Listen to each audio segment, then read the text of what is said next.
This channel does not promote any violent, harmful, or illegal activities. All content provided by this channel is meant for an educational purpose only.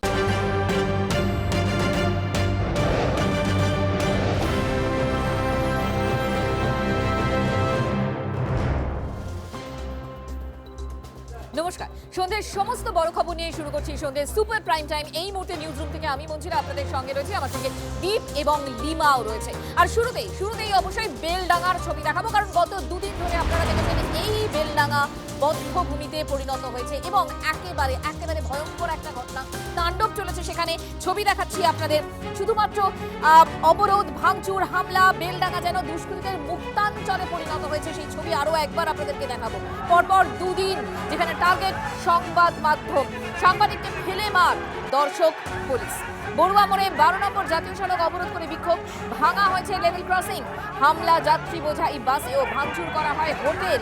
দুদিনের মাথায় অবশেষে আমরা দেখলাম police সক্রিয় হয়েছে এবং লাঠিচার্জ করা হয়েছে এসপির নেতৃত্বে, এবং এখনো পর্যন্ত গ্রেফতার করা হয়েছে 30 জনকে একাধিক উইন্ডোর মাধ্যমে। সেই ছবি আপনাদেরকে দেখাচ্ছি যে কিভাবে বেলডাঙ্গা বধ্যভূমিতে পরিণত হয়েছে। গত দুদিন ধরে আমরা যেভাবে দেখেছি যথেচ্ছ ভাঙচুর হয়েছে, জাতীয় সড়ক পর্যন্ত অবরোধ করা হয়েছে, যাত্রী বাহী যে বাস সেই বাসে পর্যন্ত হামলা চালানো হয়েছে এবং পুলিশ একবার দর্শকের ভূমিকা পালন করেছে, তারপর হিমশিম খেয়েছে, সেই ছবিটাও আমরা দেখেছি।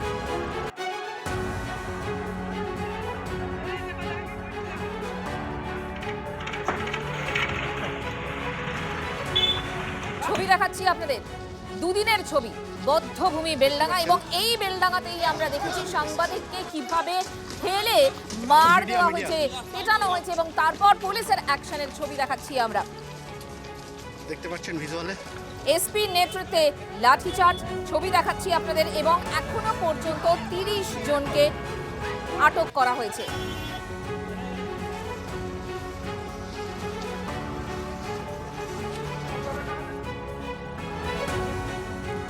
গত দুদিন ধরে আমরা আপনাদের লাগাতার দেখে গেছি কিভাবে মুর্শিদাবাদের বেলডাঙ্গা কার্যত দুষ্কৃতীদের একেবারে মুক্তাঞ্চলে পরিণত হয়েছে। সাংবাদিককে ফেলে পেটানো হয়েছে, গতকালও পেটানো হয়েছে, আজকেও সাংবাদিককে রাস্তায় ফেলে মারা হয়েছে, আহত হয়েছেন সাংবাদিক। আর তারপর গতকাল পুলিশ নীরব দর্শকের ভূমিকা পালন করেছে। আর আজ মুর্শিদাবাদ জেলার এসপি যখন সংবাদ মাধ্যমের মুখোমুখি হচ্ছেন, তখন তিনি বলছেন, সংবাদ মাধ্যমকে আজব জ্ঞান দিচ্ছেন, বলছেন সাংবাদিকদেরই নাকি আবেগ বুঝে কাজ করার দরকার ছিল। সাংবাদিকদের বাঁচাতে না পেরে এখন দুষ্কৃতীদের আবেগকে ঢাল করছে পুলিশ। গতকাল মহিলা সাংবাদিককে রাস্তায় ফেলে মারে দুষ্কৃতীরা, এমনকি আজও সাংবাদিকদের বেধড়ক মারধর করা হয়, সাংবাদিককে পেটানো হচ্ছে, দুষ্কৃতীরা পেটাচ্ছে, পুলিশ নীরব দর্শক। আর আজ সাংবাদিকদের জ্ঞান দিচ্ছেন পুলিশ সুপার। মবের সব রকম লোক থাকে, তো কোনো একটা লুজ স্টেটমেন্ট কিছু বললে হতে পারে সামনে থেকে কোনো লোক ওকে একটু নেগেটিভ ডাইরেকশনে নিয়ে নিলে, তারপর তো মবের তো কোনো মাথা নেই, মবের কোনো ডাইরেকশন নেই, একজন কিছু বললে করে সব চালু হয়ে যায়।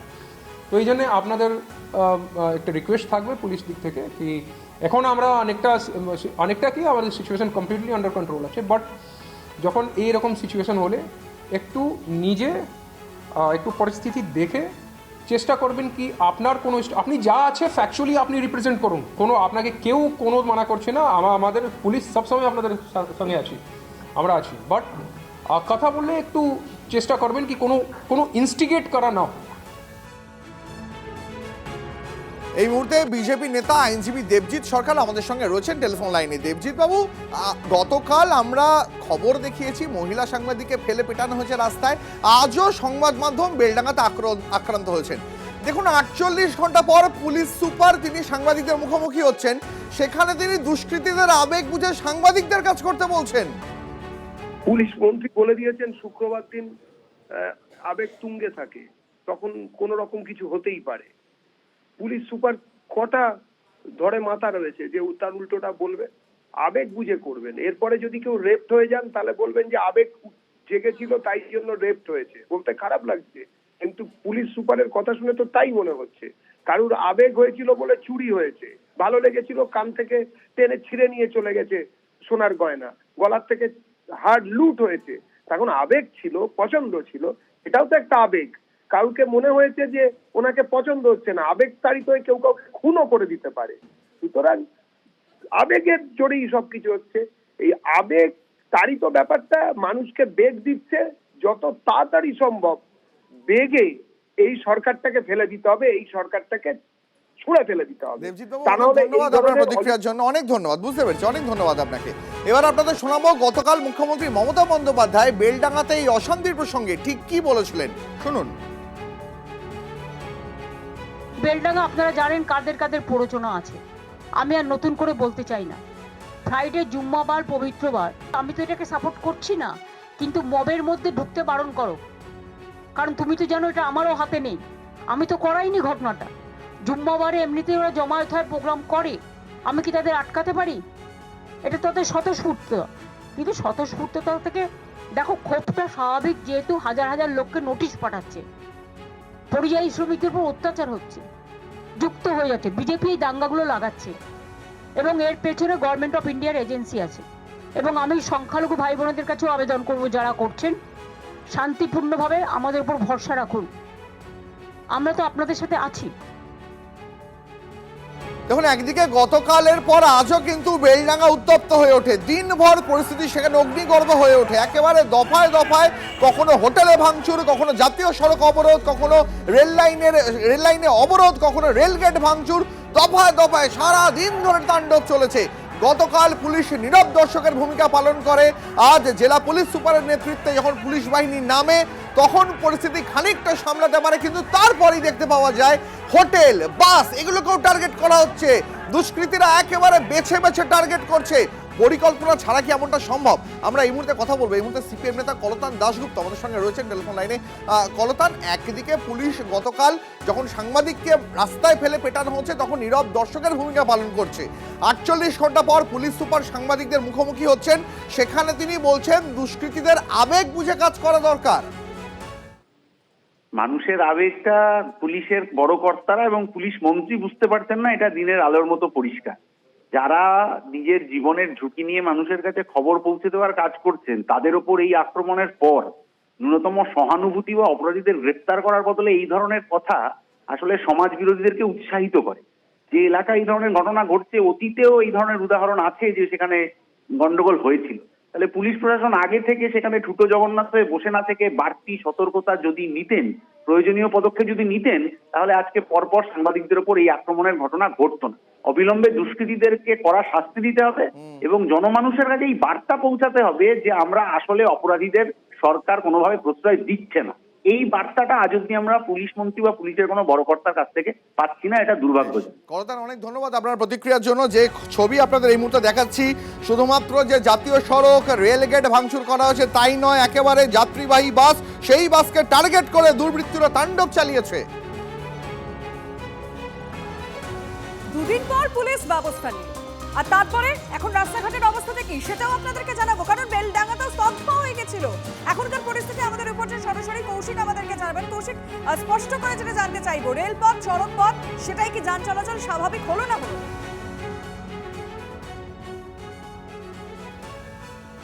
দেখো, এখনো পর্যন্ত কিছুটা স্বাভাবিকের পথে রেল চলাচল, কারণ যে হাজারদুয়ার এক্সপ্রেস ডাউনে যে লালগোলা শিয়ালদামুখী সেই ট্রেন কিন্তু ইতিমধ্যে বেলডাঙ্গা স্টেশন ক্রস করে কলকাতার উদ্দেশ্যে রওনা দিয়ে দিয়েছে। এবং অন্যদিকে যে জাতীয় সড়ক 12 নম্বর জাতীয় সড়ক বড়ুয়া মোড়ে আজকে যেখানে অবরোধ হয়েছিল, সেখানেও কিন্তু দুপুরের পর থেকে কিন্তু যখন পুলিশ লাঠিচার্জ করে তারপর থেকে স্বাভাবিকের পথে ফিরতে শুরু করে এবং সেখানে বর্তমানে যান চলাচল স্বাভাবিক রয়েছে। তবে আশেপাশে যে এলাকা, সেই এলাকার মানুষের মনে কিন্তু এখনো একটা আতঙ্ক কাজ করছে, কারণ যে ঘটনা ঘটেছে। তবে রেল চলাচল প্রায় 5 থেকে 6 ঘন্টা বিপর্যস্ত ছিল এবং পরবর্তীতে সে প্রথম ট্রেন যে এই ঘটনার পর গেল, যে হাজারদুয়ার এক্সপ্রেস যেটা ডাউনে লালগোলা থেকে কলকাতার উদ্দেশ্যে যায়, সেই ট্রেনটি গেছে এবং এলাকায় কিন্তু পুলিশ বাহিনী মোতায়েন করা হয়েছে। রেলের গেট, যেখানে বেলডাঙ্গা ছাপাখানা রেল গেট ছিল, যেখানে ভাঙচুরের ঘটনা যেখানে তাণ্ডব চালিয়েছিল, সেই গেটের কাছে আরপিএফের বাহিনী মোতায়েন করা রয়েছে এবং অতিরিক্ত বাহিনী সেখানে মোতায়েন করা হয়েছে যাতে আর কোনোভাবে জমায়েত না হয়। এবং এলাকায় এলাকায় কিন্তু পুলিশ পিকেটিং চলছে এবং যেমনটা তোমাদেরকে দেখাচ্ছিলাম যে দুপুর থেকে যে পুলিশ এলাকায় এলাকায় টহলদারি দিচ্ছিল। তবে যে আন্দোলনের নামে কাজ,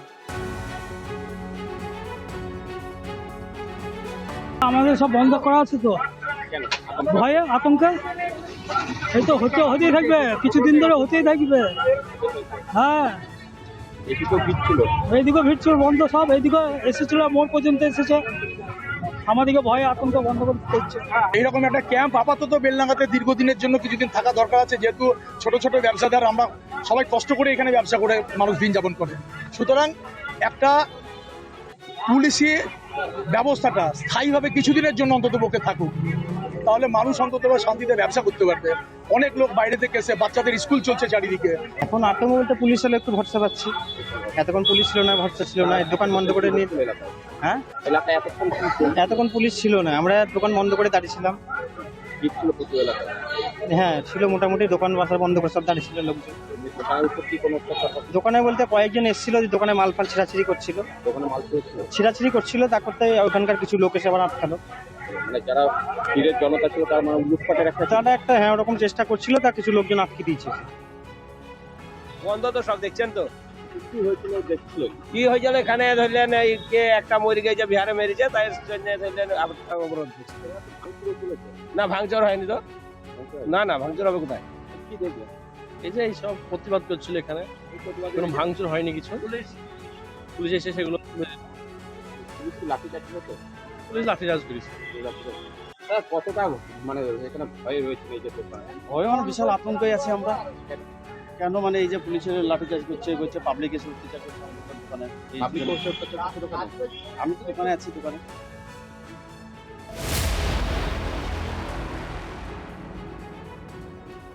যা হলো একটি প্রতিবাদ নাকি প্রতিবাদের নামে দুষ্কৃতীদের তাণ্ডব, এবং এমনকি যে যাত্রীবাহী বাস সেটাকেও ছাড় দেওয়া হলো না। এখান থেকে অর্থাৎ মালদা থেকে কৃষ্ণনগরগামী যে বাস, সেই বাসেও হামলা চালানো হলো, 6 জন যাত্রী আহত হলেন, গাড়ির ভিতরে ইট ছোড়া হলো, পাথর ছোড়া হলো, যাত্রীবাহী বাসকে এভাবেই টার্গেট করা হলো। ছবি দেখাচ্ছি আপনাদের, আন্দোলনের নামে রীতিমতো হিংসা তাণ্ডব। আন্দোলনের নামে তাণ্ডব চলেছে কার্যত, এই বাস দেখলেই সেটা পরিষ্কার। মালদা থেকে কৃষ্ণনগরগামী একটি গাড়ি, সেই গাড়িতে কিন্তু ব্যাপক পরিমাণে ভাঙচুর চালায়। সেই গাড়ির যে সামনের অংশ রয়েছে সেই কাঁচ ভেঙে দেওয়া হয়েছে এবং যাত্রীদেরও মারধর করা হয়েছে। আমি সেই ছবি দেখাবো যে যেভাবে ভাঙচুর রয়েছে, যে কাঁচ একদম কিন্তু ভেঙে দেওয়া হয়েছে সেই গাড়ি, এবং গাড়ির কাঁচ সামনের অংশ এবং যাত্রীদের উপরেও আঘাত এনেছে বলে অভিযোগ উঠে আসছে, এবং যাত্রীদেরকেও মারধর করা হয়েছে এখানে। এবং এই গাড়ির ভিতরে সেই অংশ আমরা দেখাবার চেষ্টা করবো, যে এই সেই গাড়ির সিটে যে সমস্ত যেসব কাঁচ ছিল এখনো কিন্তু সেই সব ছড়িয়ে ছিটিয়ে পড়ে রয়েছে, এবং সেই গাড়ির ভিতরে এখনো কিন্তু ছড়িয়ে ছিটিয়ে পড়ে রয়েছে কাঁচ, এবং যে কাঁচগুলি রয়েছে, এবং যে ক্যামেরা পার্সনকে বলবো যে এখনো কিন্তু তাওয়াল, সেই তাওয়ালও পড়ে রয়েছে যাত্রীদের অবস্থা কি হয়েছে, এবং কয়েকজন যাত্রী কিন্তু এখানে আহত হয়েছিল, এবং যে গাড়ির ভিতরে কিন্তু এখনো কাঁচ, মোটা ঢিল এখনো পড়ে রয়েছে। সেই ছবি গাড়ির ভিতরে যদি অংশ যদি দেখা যায়, যে ড্রাইভারের সিট, সেই ড্রাইভারের সিটের পাশে কিন্তু মোটা একটি যে ঢালাই, সেই ঢালাইয়ের টুকরো পড়ে রয়েছে, বড় বড় ইটের টুকরো, সেই সমস্ত ইটের টুকরো এখনো পড়ে রয়েছে গাড়ির ভিতরে। এছাড়াও যে পাথর, গাড়ির ভিতরে যে পাথর পড়ে রয়েছে, এই সমস্ত পাথর যদি দেখা যায় যে এই পাথর যারা যাত্রী ছিল সেই যাত্রীদের উদ্দেশ্যে মারা হয়েছিল। এছাড়াও যে অন্য একটি সিটে কাঁচগুলি যেমন ভাঙা অবস্থায় রয়েছে, অন্য একটি সিটেও কিন্তু সেই পাথর পড়ে রয়েছে, অর্থাৎ এই পাথর যাত্রীদের উপর আঘাত হানা হয়েছে। এক কথায় তাণ্ডব চালানো হয়েছে আন্দোলনের নামে। গোটা গাড়ির অবস্থা এই, কেউ বা তাদের অস্ত্র সামগ্রী ফেলে পালাতে বাধ্য হয়েছে, আহত হয়েছে বেশ কয়েকজন। আন্দোলনের নামে কার্যত তাণ্ডব চলেছে এই বেলডাঙ্গায়। ক্যামেরায় সিদ্ধার্থের সাথে কৌশিক, টিভি9 বাংলা। আমি যাচ্ছি কৃষ্ণনগর। হ্যাঁ, তখন এই যুবক ছেলে এসে কিন্তু আমি চালাই যারা ছিল, তারা যাত্রী ছিল, তাদেরও মাথায় এরকম হয়েছে, মাথা মেরেছে যাত্রীদের। কজন আহত হয়েছিল? 3-4 জন আর একটু 3-4 জন আহত হয়েছে। একবার প্রতি যাত্রী ছিল? হ্যাঁ, সিট লোক ছিল, সিট লোক ছিল। কজন যাত্রী? আমাদের মারামারি ভুল আমার সরেছিলাম আর কি। না, যাত্রীদের মাথা ব্যথা লেগেছে। আপনারা দেখলেন কিভাবে যাত্রীবাহী বাসে ভাঙচুর চালানো হয়েছে। এবার আপনাদের দেখাই বেলডাঙ্গার একটি হোটেলে, সেখানেও দুর্বৃত্তরা কি কাণ্ডটা ঘটিয়েছে দেখুন একবার। হোটেলের জানলার কাঁচ পাথর ছুঁড়ে গুঁড়ো গুঁড়ো করে দেওয়া হয়েছে, এমনকি সেই হোটেলের ভিতর রান্নাঘরে ঢুকে দুপুরের যাবতীয় রান্না করা খাবার ছুঁড়ে ফেলে দেওয়া হয়েছে। অবাধে তাণ্ডব চালানো হয়েছে হোটেলের ভিতরেও, সেই ছবিটাও এই মুহূর্তে আপনাদের দেখাবো। দেখুন একদিকে রেলপথ, জাতীয় সড়ক, বাসের পরে হোটেলও কিভাবে দুর্বৃত্তরা তাণ্ডব চালিয়েছে বেলডাঙ্গাতে। আরো একবার সেই ছবিটা দেখুন, হোটেলের কাঁচ ভেঙে গুঁড়ো গুঁড়ো করে দেওয়া হয়েছে, রান্নাঘরে ঢুকে দুপুরে রান্না করা খাবার বাইরে ছুঁড়ে ফেলে দেওয়া হয়েছে, রাস্তার উপরে হোটেলের ভিতরে ঢুকে ভাঙচুর চালানো হয়েছে অবাধে।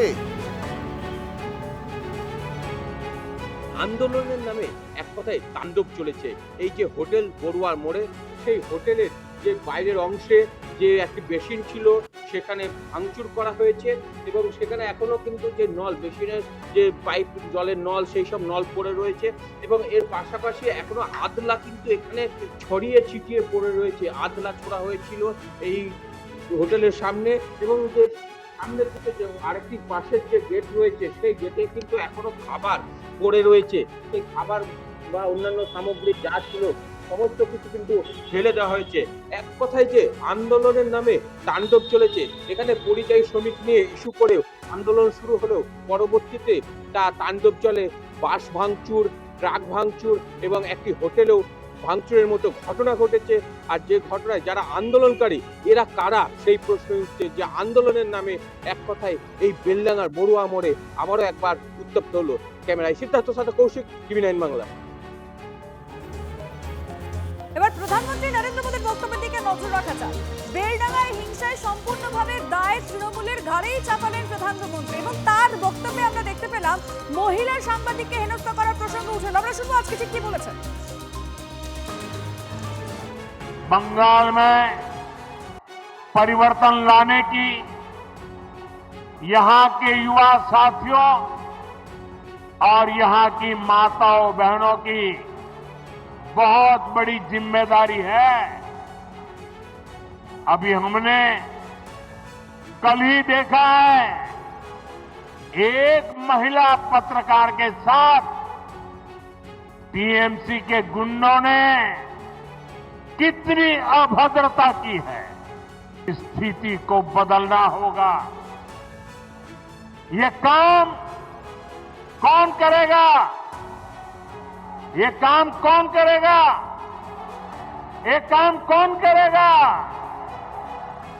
ये काम आपका एक वोट करेगा। आपके वोट की ताकत है जो इन सारे कामों को पूरा करेगी। कमल छाप पर पड़ा आपका एक एक वोट पश्चिम बंगाल के पुराने गौरव को फिर लौटाएगा।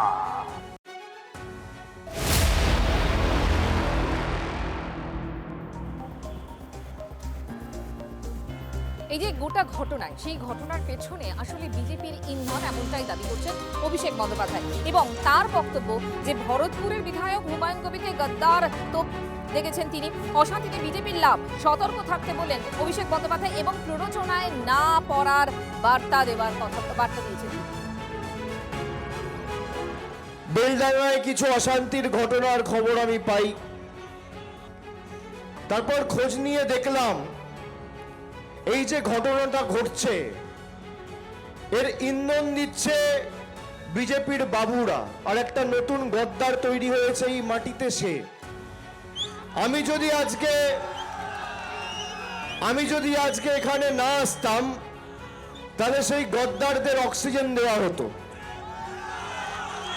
আমি যখন খোঁজ নিয়ে দেখলাম যে এই ঘটনার পিছনে প্রত্যক্ষভাবে তাদের মদত এবং ইন্ধন রয়েছে, যারা কোনোদিন মানুষের পাশে থাকেনি, একটা গদ্দারকে, একটা মির্জাফরকে, একটা বিজেপির ডামি ক্যান্ডিডেটকে তো আপনারা বিদায় দিয়েছেন, আর একটা নতুন গজিয়েছে। সেটাকে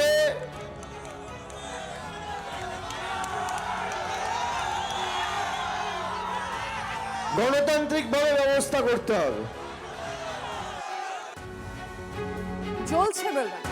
এবার কেন্দ্রীয় আইনমন্ত্রী রাজ্যের আইন শৃঙ্খলার পরিস্থিতি নিয়ে প্রশ্ন তুললেন। তিনি কি বলছেন? রাজ্যকে আইন শৃঙ্খলা রক্ষার পাঠ দিলেন অর্জুন রাম মেঘওয়াল। শুনুন কি বললেন।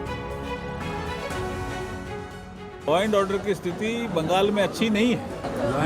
जनता मैसेज दे रही है ना, जनता देने वाली है मैसेज। लॉ एंड ऑर्डर तो मेंटेन करना ही पड़ेगा ना। सुप्रीम कोर्ट ने कहा क्या कहा बताओ? लॉ एंड ऑर्डर मेंटेन करना पड़ेगा, नहीं तो अराजकता फैल जाएगी। सुप्रीम कोर्ट ने कहा कि नहीं कहा बताओ? तो लॉ एंड ऑर्डर मेंटेन करना राज्य सरकारों का काम है, केंद्र सरकार भी उसमें भूमिका निभाती है।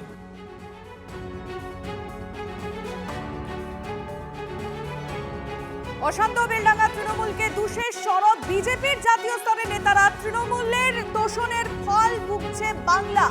বাংলায় বঙ্গভঙ্গের সময়ের মতো পরিস্থিতি তৈরি হয়েছে। মনে হচ্ছে বাংলা যেন দেশের বাইরের জায়গা। সরব বিজেপির জাতীয় মুখপাত্র সম্বিত পাত্র। बहुत दुख के साथ मुझे कहना पड़ रहा है, उसी तप की भूमि पे ममता बनर्जी जी ने जिस प्रकार के शासन को स्थान दिया है, आज का माहौल बंगाल में बंग भंग जैसी स्थिति ही बनाई हुई है। अंग्रेज तुष्टीकरण करना चाहते थे और बंगाल को तोड़ना चाहते थे दो भागों में। और आज ये अतिशयोक्ति नहीं होगी और ये पॉलिटिकली रॉन्ग स्टेटमेंट भी नहीं होगा अगर मैं जोरदार तरीके से कहूं कि तुष्टीकरण के नींव पर ममता बनर्जी की चेष्टा है कि बंगाल को अलग थलग कर दिया जाए।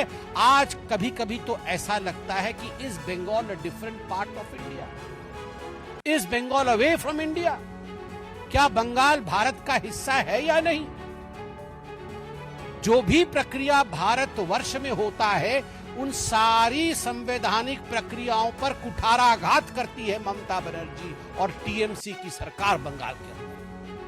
আর ঠিক এর উল্টো কথাই শাসক দলের গলায়। কারণ শাসক দল বলছে আজ বেলডাঙ্গায় যে অশান্তির ছবি দেখছে গোটা দেশ, তার পিছনে বিজেপির মদত রয়েছে। শুনুন কি বলছে শাসক দল।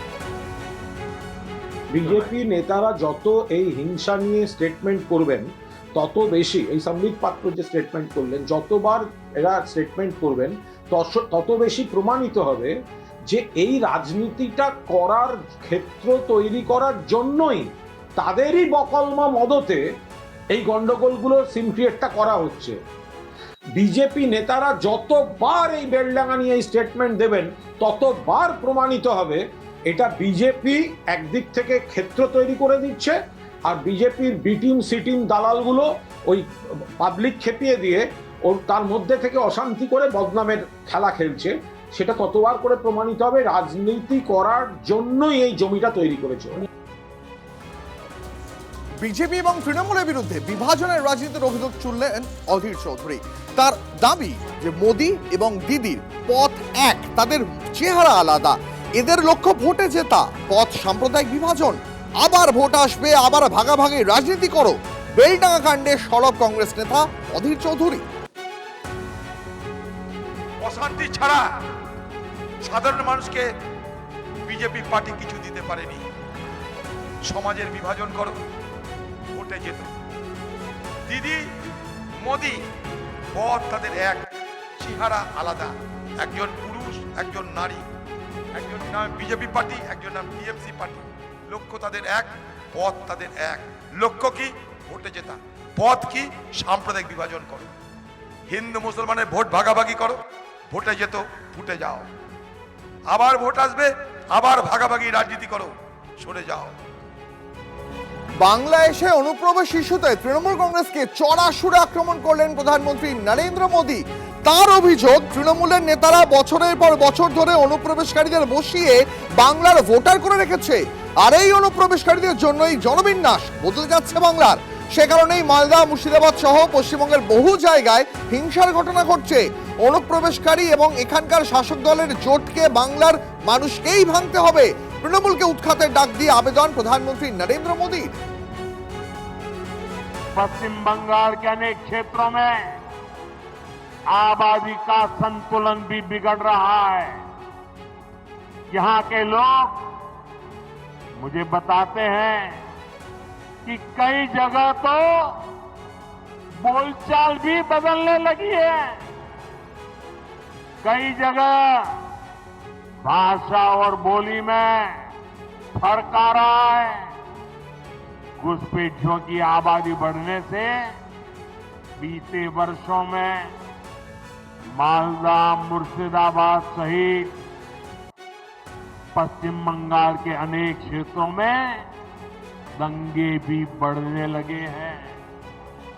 आपको घुसपैठियों और यहां के सत्ताधारी लोगों के इस गठजोड़ को तोड़ना ही होगा।